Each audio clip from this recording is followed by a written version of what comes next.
Nouvelle-Calédonie, actualité. Météo France Nouvelle-Calédonie dresse le bilan de l'année 2022. Pluie, température, une année remarquable à différents niveaux. D'abord, on a eu un environnement océanique exceptionnellement chaud au voisinage de la Nouvelle-Calédonie, avec une anomalie de température de plus 1 degré en moyenne annuelle, donc ce qui constitue un record par rapport aux anomalies qu'on connaît habituellement. Cet excédent de chaleur, il s'est fait ressentir essentiellement durant la saison fraîche, ce qui fait qu'on a eu une saison fraîche qui est passée quasiment inaperçue. Et cet environnement océanique exceptionnellement chaud, il a provoqué des pluies particulièrement abondantes tout au long de l'année, des températures très élevées aussi, qui sont elles-mêmes records. Donc l'année 2022 se classe au premier rang des années à la fois les plus pluvieuses et les plus chaudes qu'on ait jamais connues.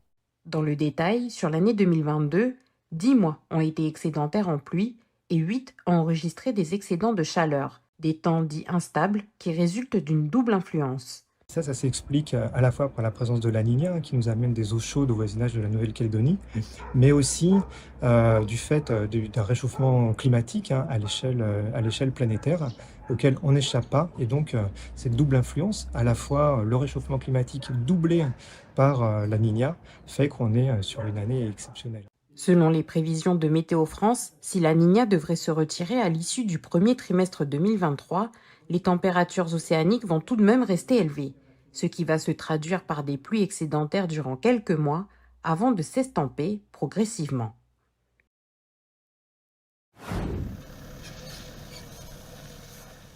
Cette parcelle, elle fait 2 hectares. C'est ici que je plante les pommes de terre et là, on a remplacé par un couvert végétal pour justement que la terre se valorise.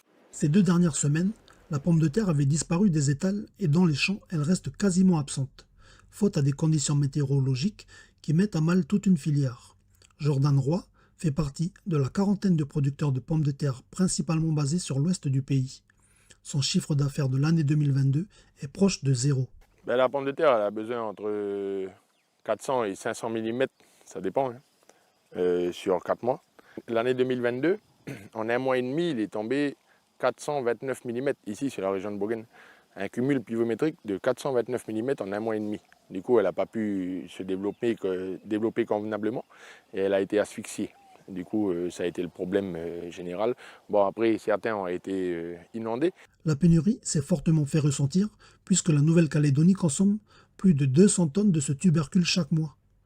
L'OCEF, qui encadre le marché de la pomme de terre au pays, a dû importer de chez nos voisins qui, pour ces mêmes raisons climatiques, sont aussi touchés par une faible production. Voilà les précieuses pommes de terre qu'on a reçues hier d'Australie. Donc les conteneurs sont encore dans la cour. On va pouvoir les distribuer aujourd'hui à tous nos clients, grossistes, centrales d'achat, restaurants, magasins. Voilà. Jusqu'à au mieux mi-août, on va devoir importer. Donc ça va être 1600, 1700 tonnes de pommes de terre qui vont être importées de maintenant à la récolte locale. C'est vrai qu'on a une pénurie en ce moment en Nouvelle-Zélande et en Australie également.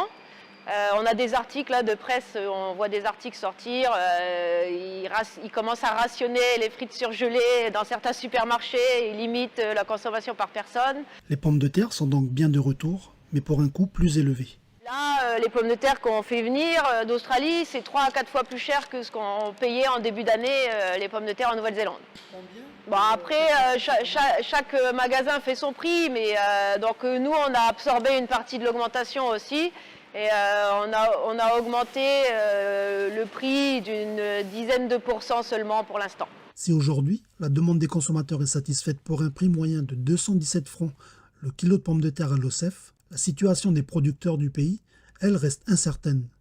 Jordan Roy confirme que via la CAMA, les indemnités ont bien été versées proportionnellement aux surfaces exploitées. Mais concernant les aides publiques attribuées pour faire face aux difficultés de la filière, les petits producteurs se sentent oubliés. Personnellement, je n'ai pas été indemnisé sur la totalité.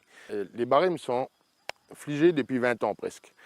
Le coût du travail n'est plus le même d'il y a 20 ans. Le mazout a augmenté, tous les intrants ont augmenté. Et les stades culturaux aussi. Il faut revisiter tout ça parce que sinon, on perdra l'agriculture.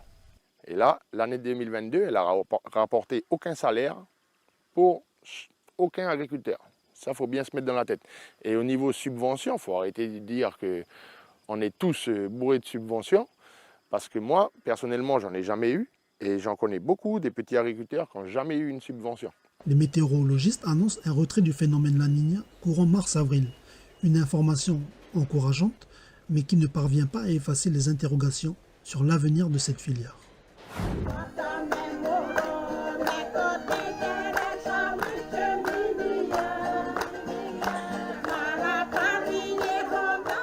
« 38 ans après les décès d'Éloi Machoro et Marcel Nonaro, les militants indépendantistes s'en souviennent. Rassemblés ce 12 janvier pour des dépôts de gerbes sur les tombes de ces deux hommes afin d'honorer leur mémoire. Une commémoration qui est marquée cette année par une forte mobilisation de la jeunesse. Je dis à la jeunesse, mais aujourd'hui c'est l'époque à vous. Et l'époque, ça ne veut pas dire qu'on va refaire comme avant. L'époque, ça veut dire qu'il faut prendre bien en compte les leçons. Et puis surtout, c'est la cohésion, c'est l'unité. Eh bien, c'est à vous les jeunes à trouver les voies et moyens. Il faut que les vieux soient solides pour la discussion. Et puis vous, il faut que vous soyez solides dans la mobilisation. À la tribu de Naketi, les jeunes se sont investis pour organiser l'événement. Par le biais de l'association Développement de la jeunesse de Naketi, ils ont fait appel à la bonne volonté des artistes du coin pour réaliser ces œuvres qui serviront également de récompense pour les activités sportives. L'objectif de cette commémoration, c'était plus pour, on va dire, relever le flambeau, quoi, reprendre l'organisation du 12 janvier, la commémoration de Nounou Éloi et puis Nounou Marcel. Il y a certains de nos vieux, ils sont là parmi nous, mais sont en quelque sorte fatigués. Donc nous, on est un peu là, c'est pour les soutenir, les relever. Et puis faire des organisations autour du sport, des organisations culturelles. C'est pour but aussi de rassembler la jeunesse. La jeunesse de Naketi, pas seulement la jeunesse de Naketi, mais faire en sorte qu'il y ait les jeunes, pas que de Kanala, mais on va dire de tout le territoire, comme c'est quelque chose qui concerne tout le pays. Qu'on a mis en place dans la programmation, on a essayé de faire venir les vieux qui ont vécu les événements, qui ont vécu la traversée avec Nounou Éloi, qui l'ont soutenu, qui étaient avec lui, quoi. Et c'est pour raconter à la jeunesse, parce que ouais, voilà, la jeunesse, ils ont besoin de savoir. Pour pouvoir avancer, on a besoin de savoir ce qui s'est passé. Donc nous, on était là depuis mardi, on a commencé les rencontres sportives avec les jeunes de la région. Et puis bon, depuis 2015, l'idée c'était qu'il fallait changer un peu le format de commémoration. Parce qu'avec tous nos vieux avant, on était plus sur un format festif. Et puis là, on a décidé de changer un peu les choses pour pouvoir faire rencontrer les jeunes sur 2-3 jours.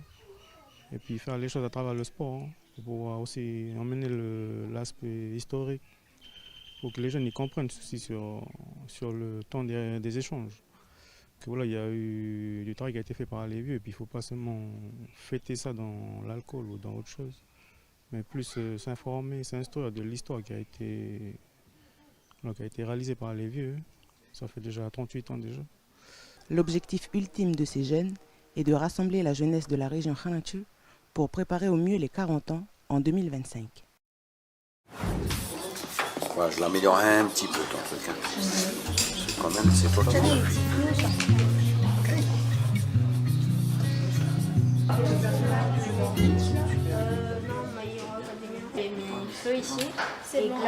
Avec les nouvelles technologies qui arrivent, les jeunes sont de moins en moins présents dans la bibliothèque, ils lisent de moins en moins, donc ils privilégient Netflix, les films. Donc du coup, les livres sont vraiment un stade où ils dorment en fait, ils sont plus à l'emprunt. Du coup, le but de cet atelier, en fait, c'est d'amener les jeunes à revenir fréquenter la bibliothèque et donc du coup à lire. La culture japonaise est très à la mode et très demandée chez les jeunes. Il y en a beaucoup qui sont passionnés de culture japonaise. Et donc du coup, étant donné que le manga il fait partie de cette culture, du coup j'ai choisi de faire venir Abe.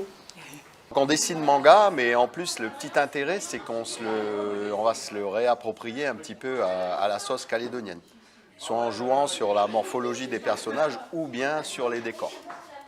De redessiner Totoro qui est en gros le gardien de la forêt, nous on a décidé de transformer Totoro en un gros kagou tout rond.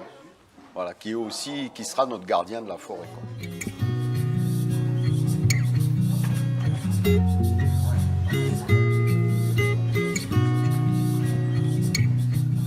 Honnêtement, au début, j'avais un peu peur que les jeunes n'osent pas trop venir ou soient occupés parce que la plupart du temps, quand c'est les vacances scolaires, ils préfèrent aller à la plage ou autre avec les copains. Mais là, honnêtement, je suis contente parce que ça marche super bien. Il y a beaucoup de jeunes qui viennent. J'ai ce dessin, j'ai représenté Deku, le personnage principal, et je l'ai fusionné avec un autre personnage dans My Hero Academia qui a le feu et puis la glace. Et du coup, j'ai mis les flammes en dessous et la glace, je l'ai représentée dans les cheveux. J'aime bien les mangas et puis j'aime bien dessiner aussi. Du coup, quand j'ai appris qu'il y avait un atelier où on dessinait des mangas, j'ai dit ok, j'y vais. À la fin de ces 3 stages, ces 3 semaines, on va faire une exposition ici à la bibliothèque de tous les dessins du coup qu'ils ont fait pendant le stage.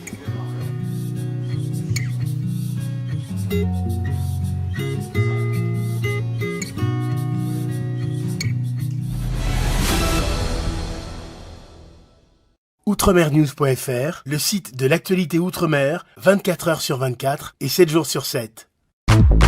Retrouvez la chaîne Outremer News sur YouTube.